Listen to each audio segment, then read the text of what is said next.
చేసి ఎక్కడికెక్కడికో తీసుకుపోయే పరిస్థితికి వచ్చారు వీళ్ళు ఇష్ట ప్రకారం బ్రాండ్స్ అన్ని పెట్టి. నెక్స్ట్ ఇక్కడికి వచ్చినప్పుడు మీరు చూస్తే ఈ మేజర్ ఎంఎన్సి డిస్క్రిమినేషన్ బ్రాండ్స్ మీరు చూసినప్పుడు 18-19లో ఉన్నటన్నీ కూడా టాప్ 3 బీర్ ఇవన్నీ. ఇవి 18-19లో ఈ బ్రాండ్స్ పాపులర్గా ఉంటే అవి 0 అయిపోయినాయి, చాలా వరకు కిల్ చేసే పరిస్థితికి వచ్చారు. ఇక్కడ లోకల్ బ్రాండ్స్ 0 ఉండేటివి 12 లక్షలు ఇమారీ పెరిగే పరిస్థితి వచ్చింది. నేను నిన్నే అడుగుతున్నా, నాకు ఎప్పుడు తాగి అలవాట్లేదు, కానీ ఈ బ్రాండ్స్ చూస్తే ఎలక్షన్లో చెప్పాం బూమ్ బూమ్ అని. ఎక్కడున్నాయి పేర్లు తీసుకోమన్నారు, మా వాళ్ళు ఇచ్చారు ఈరోజు. బూమ్ క్లాసిక్ బీర్ అంట, బూమ్ సూపర్ స్ట్రాంగ్ బీర్ అంట, బూమ్ సూపర్ స్ట్రాంగ్, ఇది సుపీరియర్ స్ట్రాంగ్ బీర్ అంట. అందుకే నేను జనరల్గా మాట్లాడేవాడిని బూమ్ బూమ్ అని తెలియకుండా. అంటే ఏ విధంగా ఆడుకున్నారో ఇవన్నీ కొన్ని ఎగ్జాంపుల్స్ మాత్రం. నెక్స్ట్ దీనివల్ల మీరు ఒక ఎక్స్ప్లెనేషన్ ఇచ్చాం ఏ కంపెనీ ఎట్లా చేశారని. 127 కోట్లు పెండింగ్ బిల్స్ పెట్టి ఎంఎన్సీలకి, పెర్నాడ్ రికార్డ్ అని, యునైటెడ్ బ్రూవరీస్కి, 9 other కంపెనీస్కి 19లో ఇవ్వాల్సిన డబ్బులు పెండింగ్ పెట్టి ఆగస్ట్ 2023 వరకు పెట్టి తర్వాత కొద్ది కొద్దిగా ఇస్తా వచ్చారు. అంటే వాళ్ళని ఏ విధంగా వేధించాలో చేంజ్ చేయడం కోసం, ప్రొడ్యూస్ చేయకుండా చేయడం కోసం చేసే పరిస్థితికి వచ్చారు. నెక్స్ట్ దీనివల్ల నెట్ ఏం జరిగింది అని ఊరికే రఫ్గా ఎస్టిమేట్ చేస్తే ఇది ఒక క్యాలిక్యులేషన్. దీనికంటే 2 ఉన్నాయి ఇక్కడ. ఒకటి ఇది కేస్ కింద తీసుకునింది ఒక స్ట్రీమ్, రెండో స్ట్రీమ్ ఎన్డిపిఎల్. ఏ షాప్లో కూడా బిల్ ఇవ్వాల, ఏ షాప్లో కూడా క్యాష్ ట్రాన్సాక్షన్స్. క్యాష్ ట్రాన్సాక్షన్స్ ఎందుకు చేశారు అంటే అక్కడ ఉండే దాన్ని వీళ్ళు తయారు చేసినటువంటి ఎన్డిపిఎల్ అక్కడ పంపించి అవి కూడా అమ్ముకున్నారు. అవి కూడా ఒకసారి ఎక్స్ప్లెయిన్ చేస్తాను. ఇక్కడ మీరు చూసినప్పుడు supply order of liquor, beer, marketing of brands, extortion of money for case of liquor, ఇంత అని ఇస్తే రిలీజ్ చేసేవాళ్ళు ఆర్డర్. ఒక కేస్ ఐఎంఎల్ ఎంత ఉందో దానికి ఇస్తే దానికి రిలీజ్ చేసేవాళ్ళు, బీర్కి చేసేవాళ్ళు. ఇది ఊరికే ఎస్టిమేషన్ రేపు రావాలి. ఇవన్నీ కూడా ఎక్కడ పోయింది కూడా ఎతకాలి, కూడా మనందరం ఇన్వెస్టిగేషన్ చేయాలి.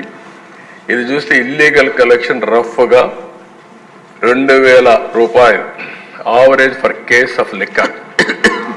200 రూపాయలు, 200 రూపాయలు ఆవరేజ్ ఉండేదానిపైన 50 కేసుకి బీర్ సోల్డ్. అదే మరి దీనిపైన మొత్తం ఎస్టిమేటెడ్ ఎక్స్టార్షన్ ఇల్లీగల్ కలెక్షన్ 19/24కి 2861 వస్తుంది. Only IMFL. బీర్లో 252. 2 క్యాలిక్యులేషన్ చేశాం. ఒకటి ఇల్లీగల్ కలెక్షన్ 200 రూపాయలు average for case of liquor, 50 రూపాయలు కేస్ ఆఫ్ బీర్.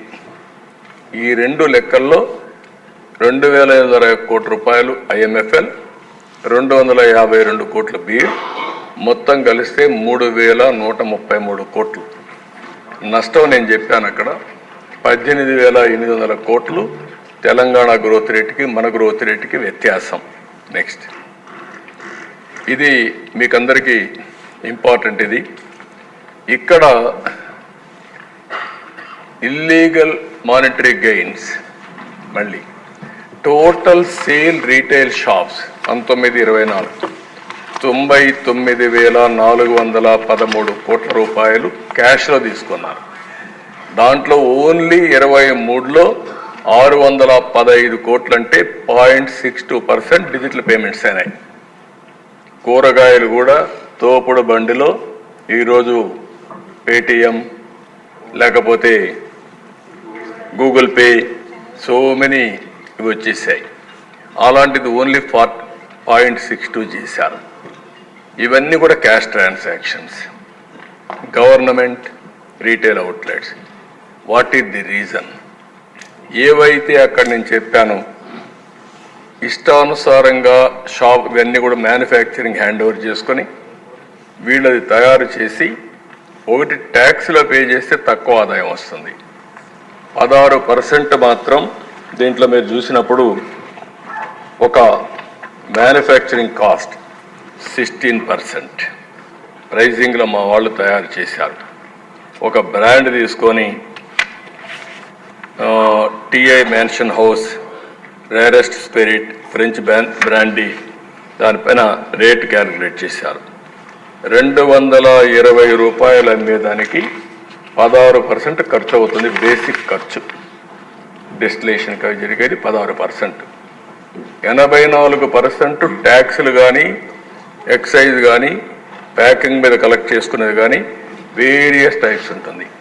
అంటే అందులో 99,000 కోట్ల రూపాయల్లో ఎంత ఎన్డీపీఎల్ వెళ్ళిందో దాన్ని బట్టి 86% ప్రాఫిట్ వస్తుంది. ఎక్కడికి పోయిందో అర్థంగా, అందుకే ఆ 18,000 కోట్లలో కూడా తెచ్చే పరిస్థితి వచ్చింది. ఓన్లీ నామినల్ ఒక 2 కేసులు పెట్టారు. 20 గవర్నమెంట్ రీటైల్ లిక్కర్ షాప్స్ 9 జిల్లాల్లో పెట్టారు. ఎన్డీపీఎల్ 49 అరెస్ట్ చేశారు. అది నా ఉద్దేశం అయితే మనం చాలాసార్లు వెళ్ళాం, బిల్లు అడిగాం, లేకపోతే ఇంకోటి చేసాం, అడిగితే హౌస్ అరెస్ట్ లేకుంటే అక్కడ అరెస్ట్ చేశారు. ఎక్కడ బిల్లులు ఇవ్వలేదు. మనం కస్టమర్గా పోయినా కూడా బిల్లు ఇచ్చే పరిస్థితులు లేరు. ఆన్లైన్ పేమెంట్స్ అసలే యాక్సెప్ట్ చేయలేదు. నెక్స్ట్ ఇక్కడ this is also important slide for all of us. National crime bureau record bureau data ప్రకారం suicides related to alcohol and drug addiction 2022 100% increase అయింది కంపేర్ టు 18. 100% పెరిగిపోయినాయి. National family health survey 1921 emotional, physical or sexual violence by husbands when drunk often 76.40% of women 15 to 49 women suffer అయ్యారు. And తాగిన వాళ్ళు ఎంత వేధించారో మనం ఎన్నోసార్లు చెప్పాం. అదే ఈ రికార్డు కూడా ఎస్టాబ్లిష్ అవుతోంది. 76.40% ఉమెన్ ఫీల్ అయ్యే పరిస్థితికి వచ్చారు. లివర్ 2023 మొత్తం సర్వే చేస్తే కంపేర్ టు 19 కంటే 52% పెరిగాయి. కిడ్నీ ఫెయిల్యూర్స్ 23లో చేస్తే 54% పెరిగాయి 19తో కంపేర్ చేసినప్పుడు.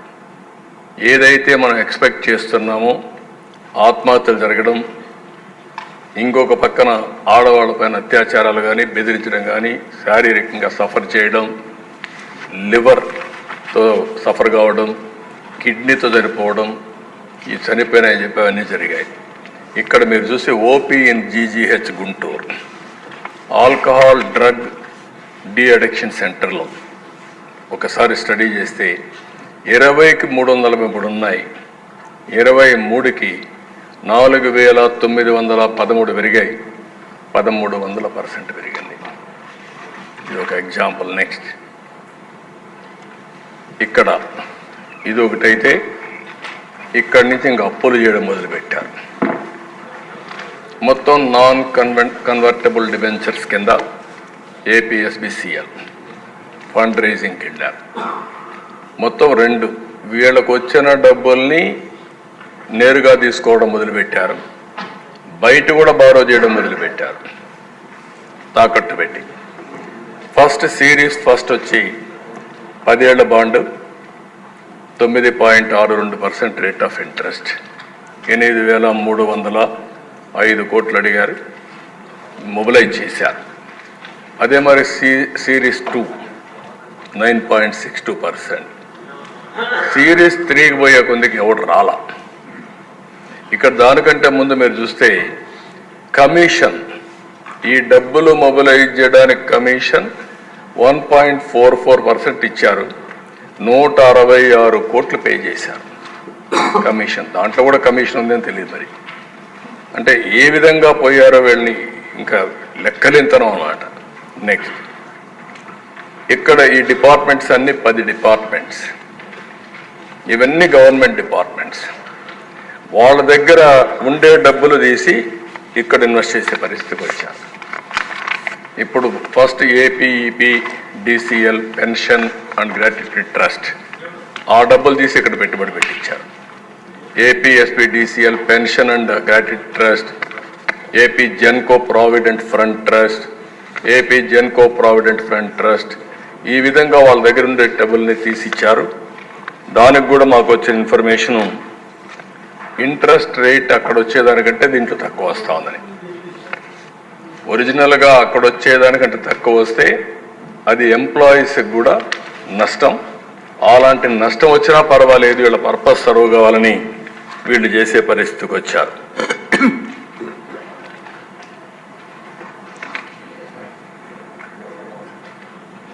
ఇప్పుడు ఉదాహరణకు ఇక్కడ వచ్చినప్పుడు ఏపీ ట్రాన్స్కో, ఏపీ జెన్కో 2268 కోట్లు ఇక్కడ ఇన్వెస్ట్ చేశారు అట్ ది రేట్ ఆఫ్ 8.5%.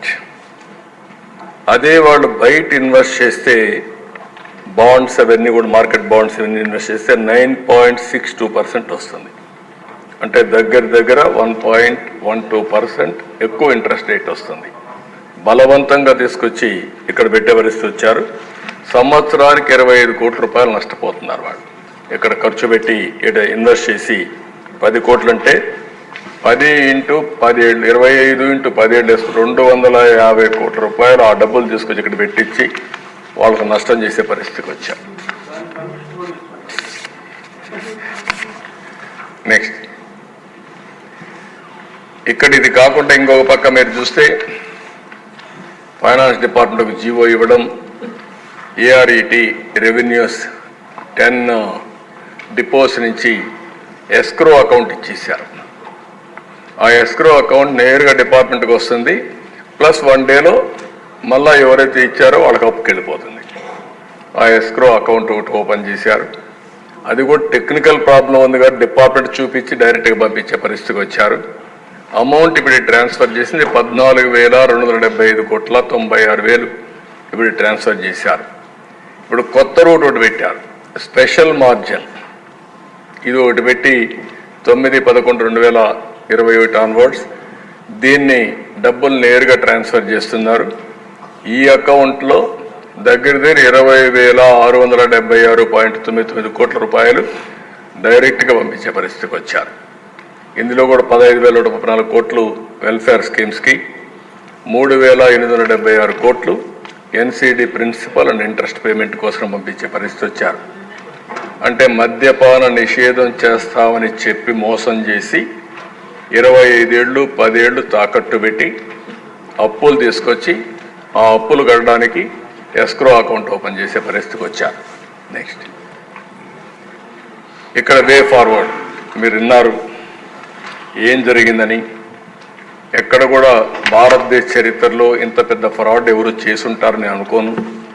నేనైతే వినలేదు ఇంతవరకు నా 45 ఏళ్ల రాజకీయ చరిత్రలో అంత పెద్ద ఫ్రాడ్ చేసే పరిస్థితికి వచ్చారు. ఇక్కడ డిపార్ట్మెంట్ ప్రక్షాళన చేయాలి. Restructuring of the excise department, single line of control తీసుకొచ్చి ఎఫిషియెంట్ ఫంక్షనింగ్ కోసం ఏమేం చేయాల్సిన అవసరం ఉంది.